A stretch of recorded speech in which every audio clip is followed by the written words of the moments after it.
लेकिन ये इंफॉर्मेशन जो उन्होंने हमें पहले दी थी वो मैं आपको बता रहा हूं, वो सुनकर आप जो है हैरान रह जाएंगे कि क्या घोटाला हो रहा है। 20,20,306 घोटाला कितने का है? 18,94,219 मशीनों। केवल एक मशीन का मसला नहीं है, इस मशीन के माध्यम से जो हमारे फंडामेंटल राइट्स हैं, जो हमारे कॉन्स्टिट्यूशनल राइट्स हैं, जो हमारे ह्यूमन राइट्स हैं, उसको छीना जा रहा है।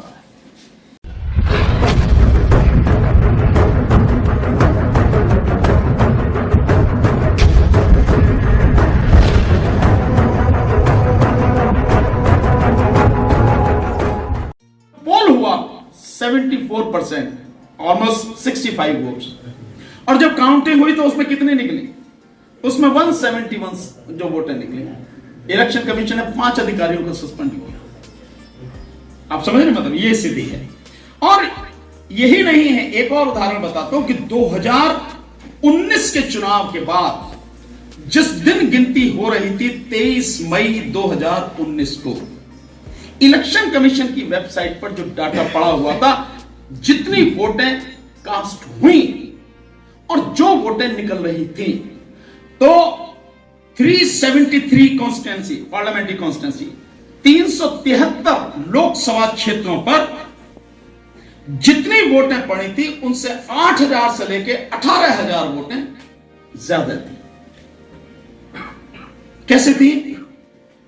इसके अलावा एक और मैं डाटा आपको देता हूं, बहुत मजेदार डाटा है, जिसके ऊपर बॉम्बे हाईकोर्ट में पिटीशन पड़ी हुई है। और आज ही जिस व्यक्ति ने वो पिटीशन डाली थी, मिस्टर मनोरंजन राय, जो आरटीआई एक्टिविस्ट है, आज ही आते हुए मैं जब आ रहा था रास्ते में, उनका फोन आया, उन्होंने मुझे और सारी चीजें बताई, लेकिन ये इंफॉर्मेशन जो उन्होंने हमें पहले दी थी वो मैं आपको बता रहा हूं, वो सुनकर आप जो है हैरान रह जाएंगे कि क्या घोटाला हो रहा है।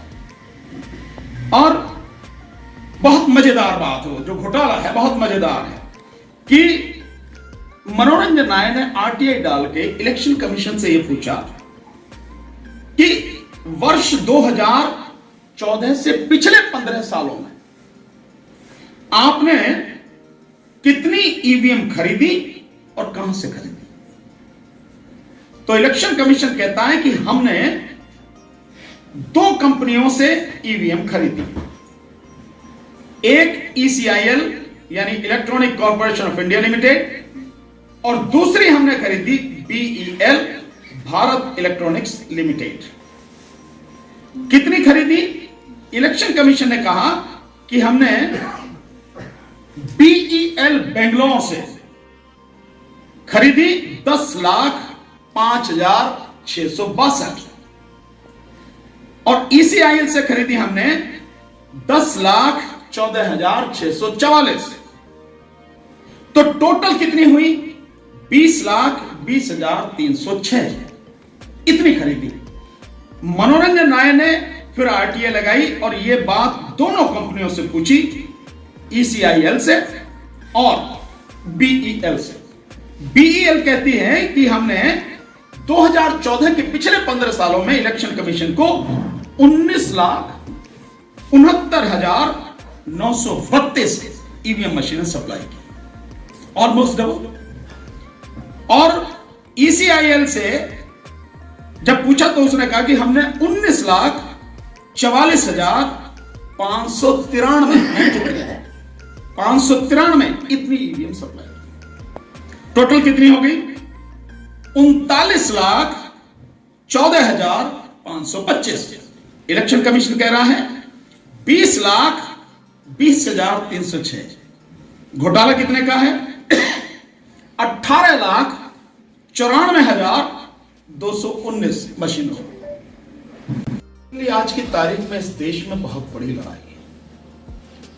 केवल एक मशीन का मसला नहीं है, इस मशीन के माध्यम से जो हमारे फंडामेंटल राइट्स हैं, जो हमारे कॉन्स्टिट्यूशनल राइट्स हैं, जो हमारे ह्यूमन राइट्स हैं, उसको छीना जा रहा है।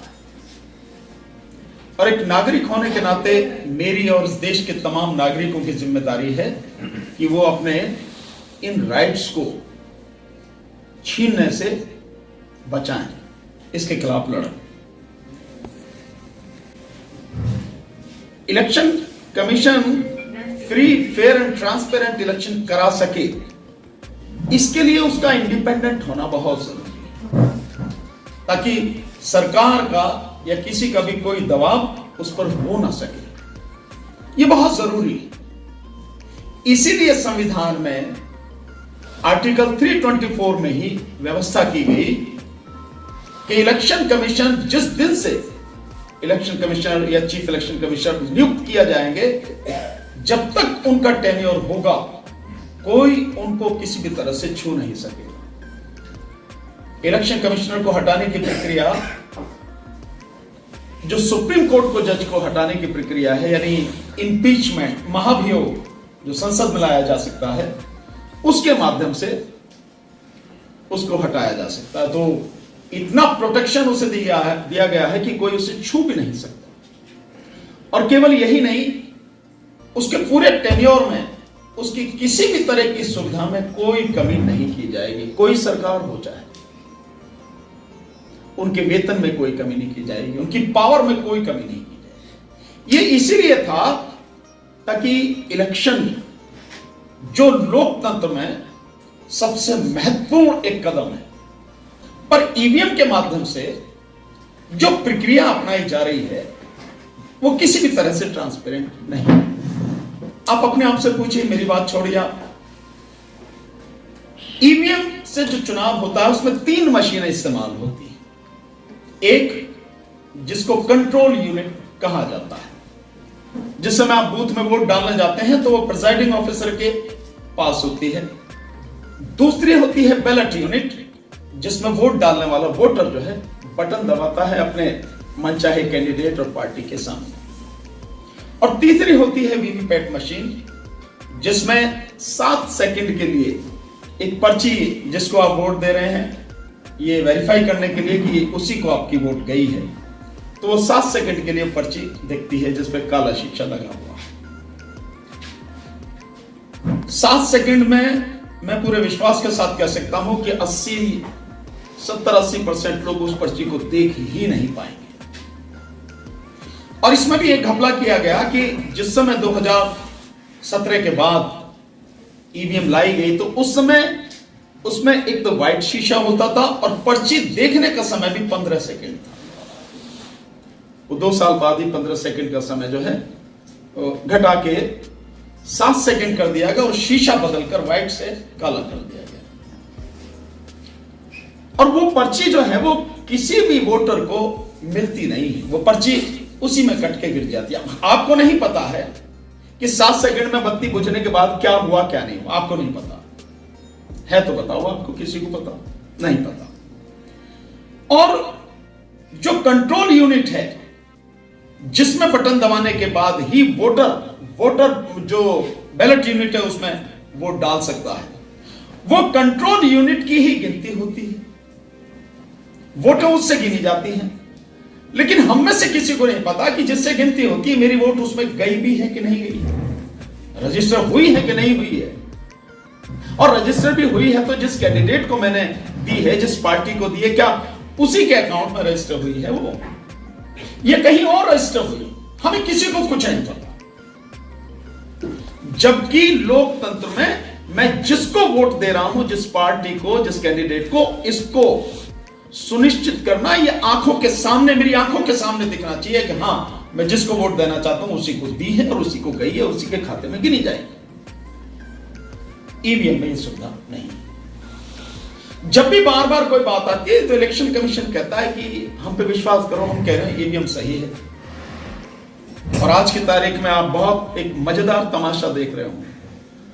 6 जनवरी को जंतर मंतर पर जब हमने बाकायदा ईवीएम को ये सारा प्रदर्शन करके दिखाया और बताया कि किस तरह से सारा हेरफेर होता है, उस दिन के बाद इलेक्शन कमीशन ने जो पुराने 2 इलेक्शन कमिश्नर हैं, मिस्टर कुरैशी और मिस्टर रावत, दोनों को मैदान में उतारा है ईवीएम के पक्ष में बोलने के।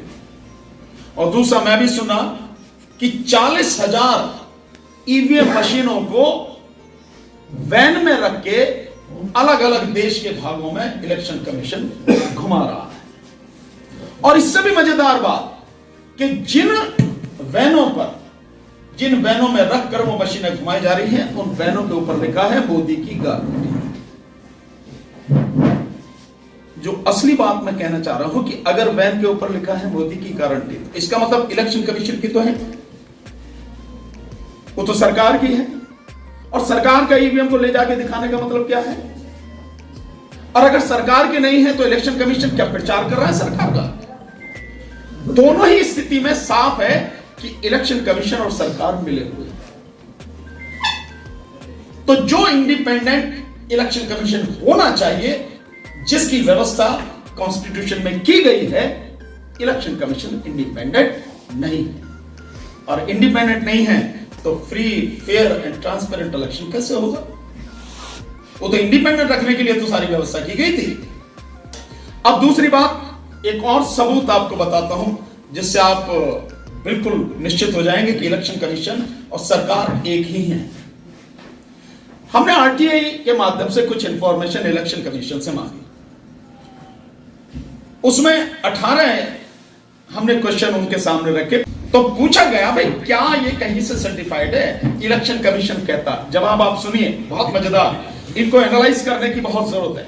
इलेक्शन कमीशन कहता है कि भाई ये बात मेरे से संबंधित नहीं है, ये तो आप उन कंपनियों से पूछो जो हमें ईवीएम बना के देती हैं, वीवीपैट बना के देती हैं, ये तो उनका सवाल है। अच्छा कोई बात नहीं, हम उनसे पूछ लेंगे।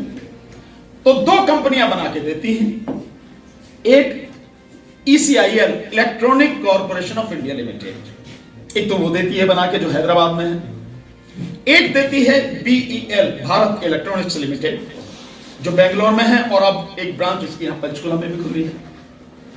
ये 2 कंपनियां देती हैं। कोई बात नहीं, हमने उनसे पूछा, तो हमने ECIL से पूछा कि भाई ये जो मशीनें आप दे रहे हो इलेक्शन कमीशन को, ये कहीं से सर्टिफाइड है क्या?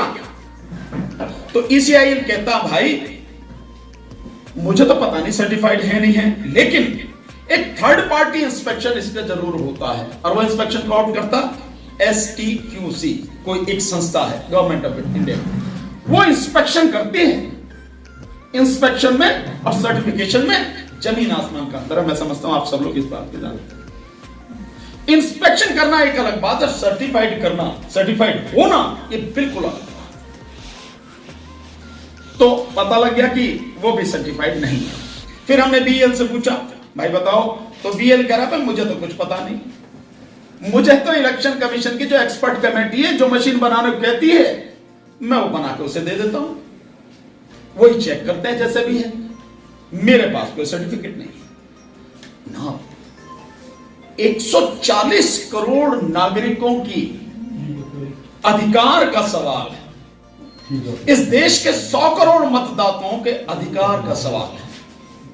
अभी सर ने बताया था कि जर्मनी में एक व्यक्ति ने कहा कि ये जो मशीन है, मेरी वोट इसमें कहां जाती है कहां नहीं जाती मुझे नहीं पता भाई, तो मुझे तो पता होनी चाहिए कि मैंने जिसको दी मेरी वोट उसी को गई है।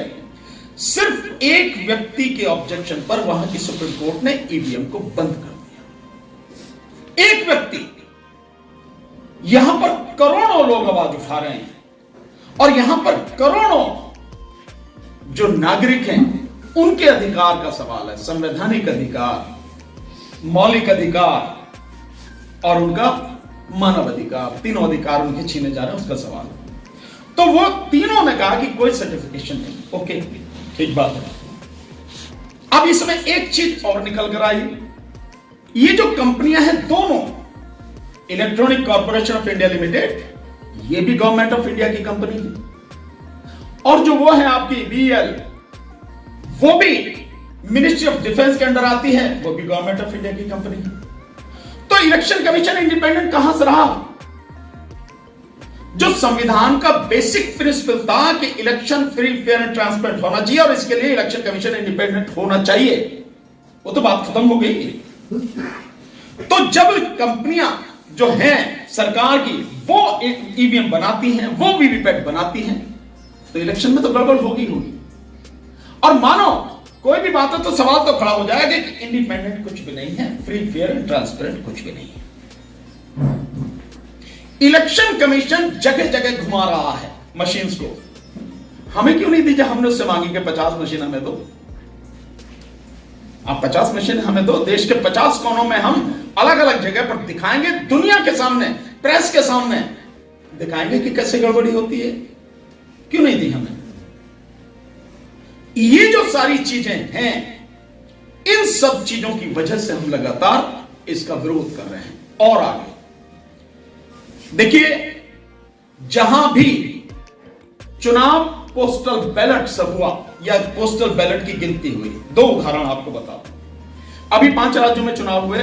मध्य प्रदेश में कुल 230 विधानसभा सीटों पर जिस समय पोस्टल बैलेट की गिनती चल रही थी, तो कांग्रेस वहां पर 199 सीटों पर आगे थी, 199 सीटों पर आगे थी।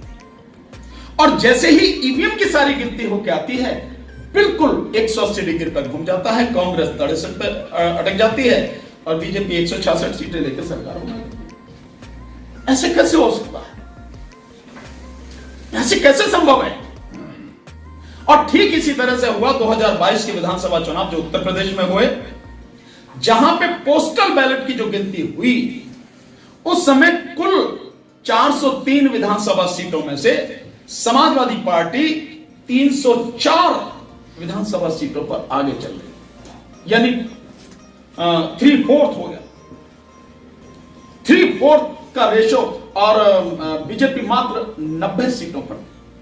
लेकिन जब टोटल गिनती होकर आती है तो बीजेपी 225 से ज्यादा सीटें लेके सरकार बना लेती है, समाजवादी पार्टी 121 पे सिमट जाती है। क्या ये सारी चीजें इस बात के लिए काफी नहीं है? मैं अगर वाकई में अगर किसी का ईमान जिंदा है और कोई चाहता है कि जो संविधान है उसकी भावना के अनुरूप काम हो, तो इतना शक हो जाना ही काफी है इस सिस्टम को खत्म करने के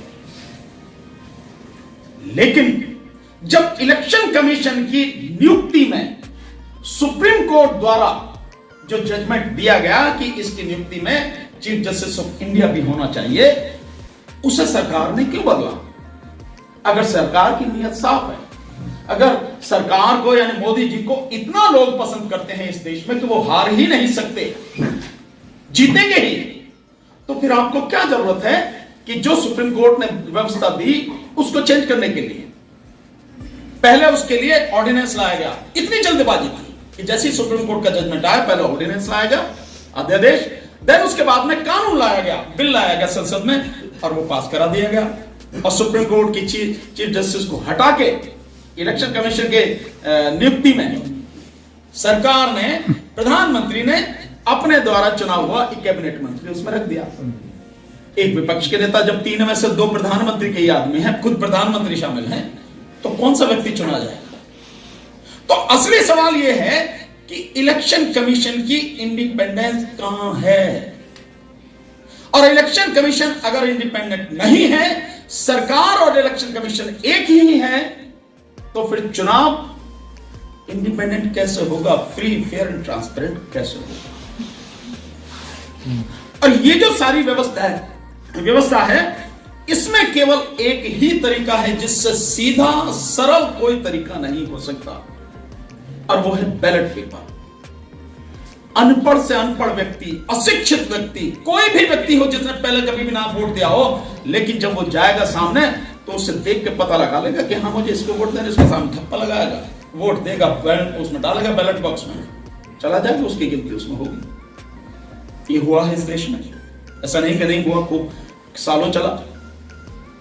तो ये जो सारी चीजें हैं, इन सब चीजों के आधार पर हम ईवीएम का विरोध कर रहे हैं। और हमारा सवाल आप सबसे भी है और इस देश के तमाम पढ़े लिखे लोगों से भी है, एक को नहीं छोड़ना, तमाम पढ़े लिखे लोगों से भी है, सुप्रीम कोर्ट के जजेस से लेके नीचे तक कोई भी जो पढ़ा लिखा है, उन हर एक से सवाल है, बताओ आप कि आपको ईवीएम की जो तकनीक है जानते हो? आप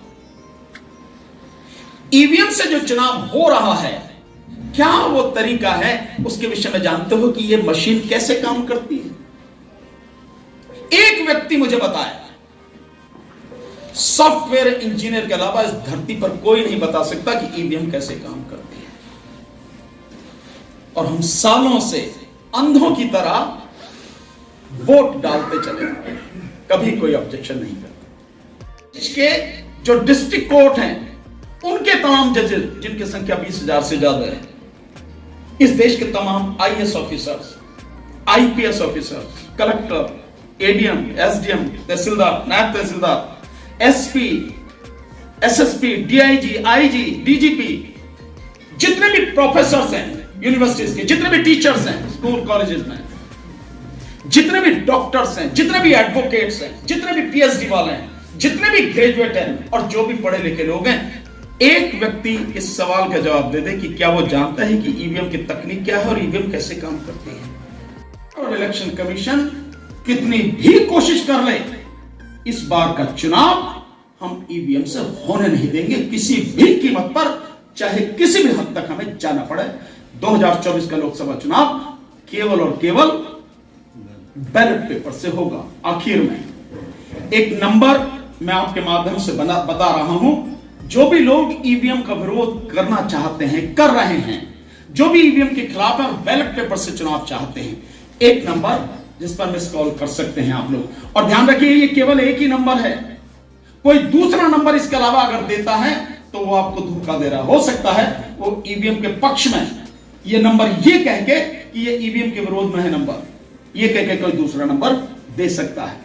तो जो नंबर मैं बता रहा हूं केवल वही नंबर है ईवीएम पर, ईवीएम को हटाने के लिए मिस कॉल का नंबर, और नंबर है 966 77 22 062।